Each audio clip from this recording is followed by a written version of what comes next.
am I someone that does things imperfectly? Are you someone that do things imperfectly?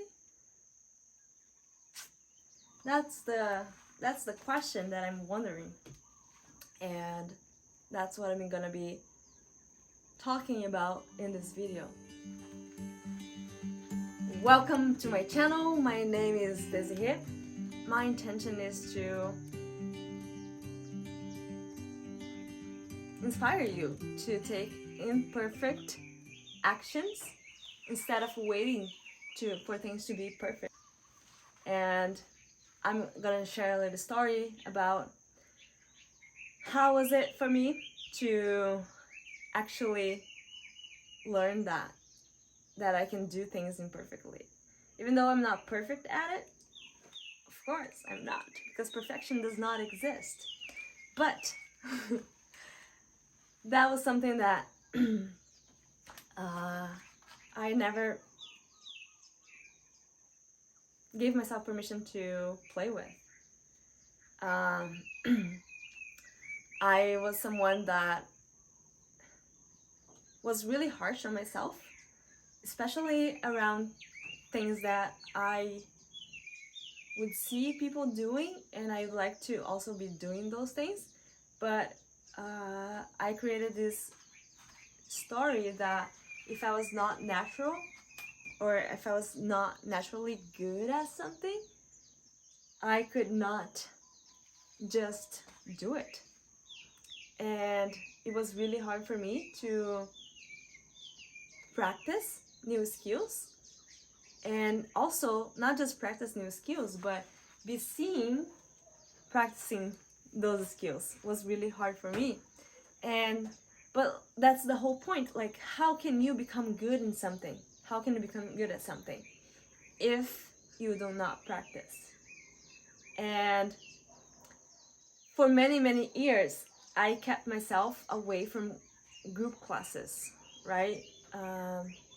Because when you are in a group setting and you go to, I'm gonna give an example. As I think I was like 13, 14 years old, and I started to do this belly dance class, and I was doing that, and it was not like for me, it was not my passion. I didn't want to do that, but still, like, I had everyone else that were also doing, and I just like, oh, I'm gonna do this as well. But when I was in the class, I remember that I used to feel really overwhelmed, because it seemed like I was the only one that couldn't get the thing right. So I would get frustrated with myself, and I would think, like, what's wrong with me? Like, everyone here, like, is doing, like, perfectly. They can do this, and I can just not. And I remember that before going to classes, sometimes I would skip. Like, I would be like, today I don't want to go, or today I'm not gonna do it. Or I would show up sometimes and I would do it, and I would feel that frustration. I would go back home and I'm like, I'm not gonna do this anymore, until one day I gave up. And in reality, what was happening was that when I was in that environment, I was comparing myself to the people around me, and people that have been doing that for a long time. And of course, they have been practicing for a long period of time, so they were, of course, good at it. And my perception was that I suck. I don't know how to do this, and I'm the only one that does not know how to do it. And I will never be good, because I'm just not good. That's not for me, right? And back then, in that perception, at that moment, I believe that the story that I created was that. So, like, oh, I tried dance, and dance is not for me. And for many years, I never danced again, right? The only moments that I would dance was at parties. When I started to go to parties, when I was like around 18, 19, or when I would go to concerts, I would dance in the concerts. Yes, that's true. And I was, yeah. But I created this association, like the only places that I could dance was like when I was in a concert, no one was looking at me and I could dance. When I, for example, was at the club, right? I would drink a lot. So I could feel free to just express and dance. And I used to love that. I used to love to dance.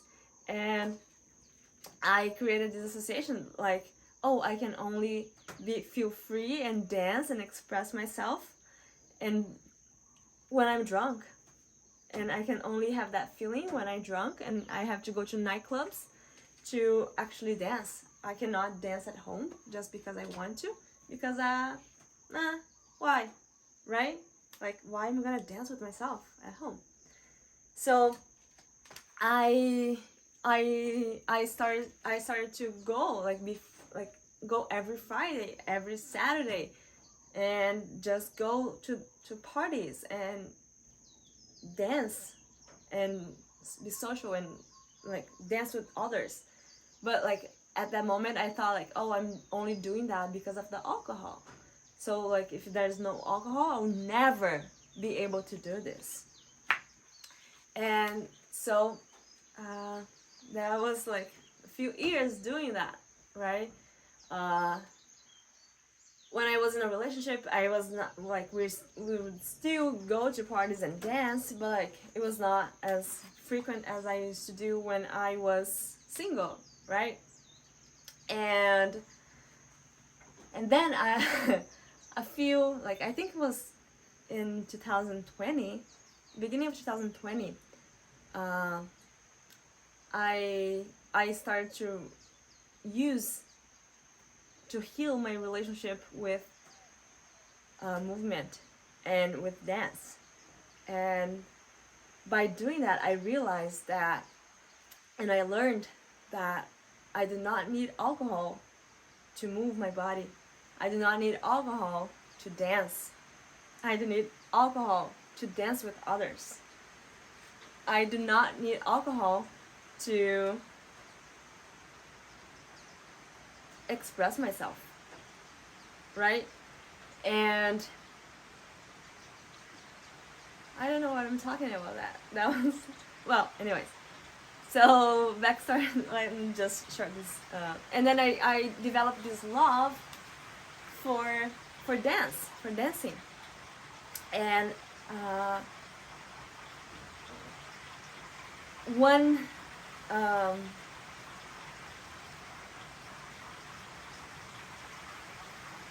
one thing that I discovered the last few months was that I can actually practice my dance. And I'm really proud of myself for jumping in to this, I think it was 1 month committed contact improvisation class. And during that 1 month, I had so many lessons because I was observing myself. And I was observing the thoughts that would come to my head. Anytime that I would compare myself to the people around me, I was reminding myself that I was in that environment to practice. And the people that were good at it, it was because they have putting in practice. They have practicing the skills, right? And I wanted to do that for myself, and I committed myself to doing things imperfectly. And there were moments where I had to do something with a partner, like in the class, where I was not good at it, and I had that emotion, that frustration with me. And then I would come back home and I would work on that frustration. Like, why was I feeling frustrated? And then I would work with those parts of me, and I would let them go. I would see them and I would let them go.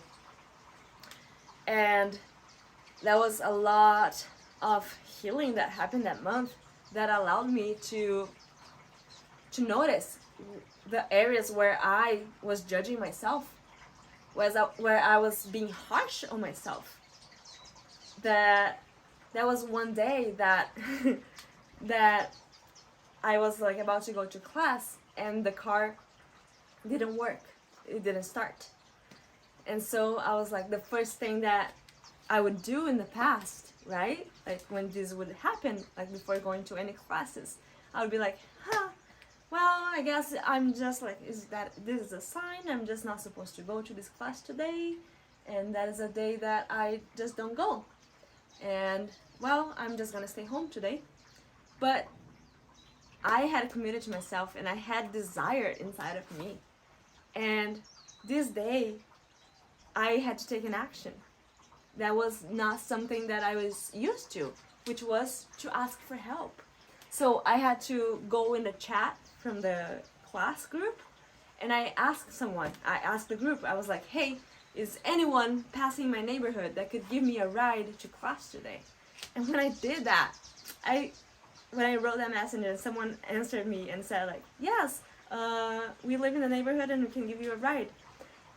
At that moment, I started to cry.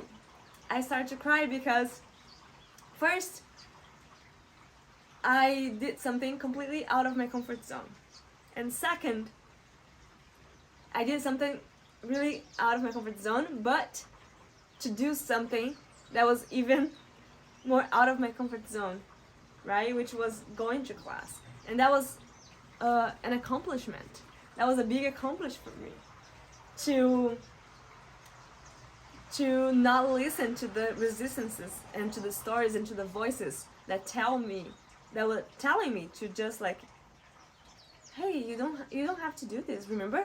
Like we just stay home when things like don't align with the things that we were going to do. Like remember in the past, like when classes are uncomfortable, you just don't go, and that's okay. You don't have to go. Like, but that was not me at the moment. That was not me anymore. That was not the story that I wanted to be following anymore. That was not my identity anymore. And I did not listen to that. So I had to step out of my comfort zone. And I had to ask for help so I could do the thing. And I did it. And then I show up to class and I was so grateful. And I got to practice. And I got to practice and do things imperfectly. And that month there were a lot of challenges that I had to overcome and to see myself and do, right? Because I was doing things imperfectly. I was allowing myself to do that. And I'm so grateful that I did it, because if I wouldn't have done it, I wouldn't be here today recording this video, because I would be waiting until I am perfectly at speaking and sharing stories with others. And that's why I'm inviting you to do things imperfectly. The things you can start doing things that are not perfect. And when you start, that's when the things in your life start to change, because you start to practice those things and you start to be better every single day. Every time that you do that, every time it's a chance for you to learn something new or to do something differently and to improve your skills. And that is something that I didn't know. That was something that I didn't know that I could do. And I learned that by doing things imperfectly and allowing and giving myself permission to not be good at those things. And like quiet my mind and remind myself, like, I'm doing this because I want to do it. And I'm doing this because I feel that I want to do it. And are not the stories from my past that are gonna define who I am right now and who I want to be. And even if I'm never perfect at something, I'm not gonna stop doing the things that I love doing. And that's my invitation for you as well.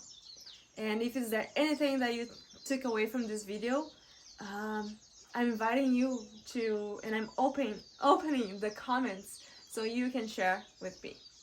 And I'm grateful for your presence here today, and thank you for watching this video, and I really hope to see you another day, and I can leave you with this beautiful sound of the birds as they're singing right now.